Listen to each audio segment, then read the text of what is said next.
नमस्कार, स्वागत है आपका देवभूमि इनसाइडर में। मैं हूं आपके साथ शुभांगी भट्ट। रुक करते हैं आज की मुख्य खबरों की ओर। सीएम धामी ने कोटगाड़ी देवी मंदिर में की पूजा, व्यास घाटी में किया साइकिल रैली का उद्घाटन। मौसम खुलते ही 25,000 यात्री भेजे गए था, घोड़ा पड़ाव पर लगा जाम। टेहरी में गंगोत्री हाईवे पर खाई में गिरी बुलेरो, 6 लोगों की मौत, सभी शव जले। चंपावत उपचुनाव को लेकर निर्वाचन आयोग में पूरी की तैयारियां।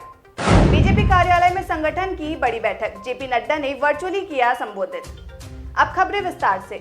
चंपावत उपचुनाव को लेकर सीएम पुष्कर सिंह धामी मठ मंदिरों के दर्शन कर देवी देवताओं से जीत का आशीर्वाद मांग रहे हैं। इसी क्रम में बुधवार को सीएम धामी पिथौरागढ़ पहुंचे। सीएम धामी ने पिथौरागढ़ के पाखू में कोटगाड़ी मंदिर में पूजा की। इससे पहले सीएम धामी ने खटीमा के साई धाम पहुंचकर साईं बाबा के दर्शन किए।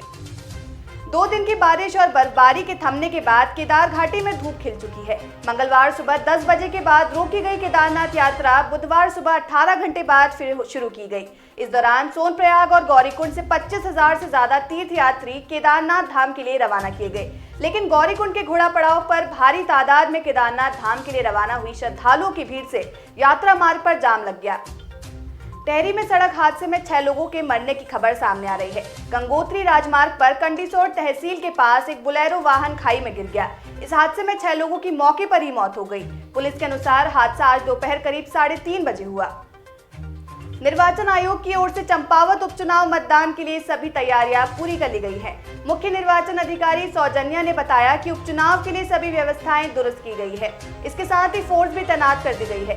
चंपावत उपचुनाव के लिए 50% पोलिंग बूथ पर वेबकास्टिंग की जाएगी, जिससे चुनाव निष्पक्ष रूप से संपन्न हो सकेगा। इसके साथ ही विधानसभा चुनाव 2022 में शुरू की गई मुहिम के अंतर्गत ही 80 वर्ष की उम्र से ऊपर के बुजुर्गों और दिव्यांगों के लिए पोस्टल बैलेट की सुविधा उपलब्ध करवाई जाएगी।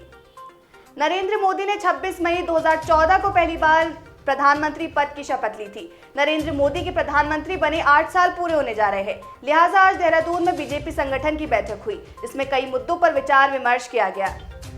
सिखों के पवित्र तीर्थ स्थल हेमकुंड साहिब के कपाट खुल चुके हैं। सैकड़ों श्रद्धालु गुरुद्वारा श्री हेमकुंड साहिब पहुंचकर मत्था टेक रहे हैं। इन सबके बीच हेमकुंड साहिब से कुछ ऐसी तस्वीरें भी सामने आई हैं जहां चारों ओर बर्फ ही बर्फ नजर आ रही है।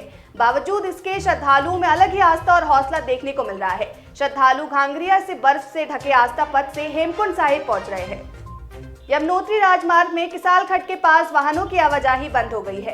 हाईवे बंद होने से फिलहाल वाहनों की आवाजाही रुक गई, जिसके कारण यहां हाईवे के दोनों ओर वाहनों की लंबी कतार लग गई है। यमुनोत्री धाम जाने वाले सैकड़ों तीर्थयात्री वाहन हाईवे खुलने का इंतजार कर रहे हैं। जिला प्रशासन की एजेंसी ने एनएच पर मशीन लगाकर हाईवे का खोलने का काम शुरू कर दिया है।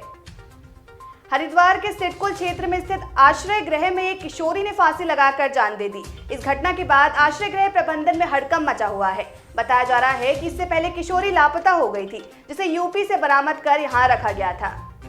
उत्तराखंड हाईकोर्ट ने नैनीताल के मेट्रोपोल में शत्रु संपत्ति पर अतिक्रमण करने के मामले पर सुनवाई की। वरिष्ठ न्यायमूर्ति मनोज कुमार तिवारी व न्यायमूर्ति आरसी खुलबे की खंडपीठ ने जनहित याचिका को अंतिम रूप से निस्तारित करते हुए अतिक्रमणकारियों को नोटिस देने को कहा है।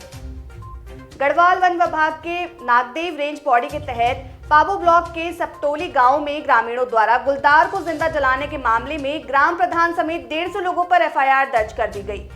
एफआईआर बुआखाल अनुभाग नागदेव रेंज पौड़ी के वन दरोगा सतीश चंद्र द्वारा दी गई लिखित शिकायत के बाद हुई।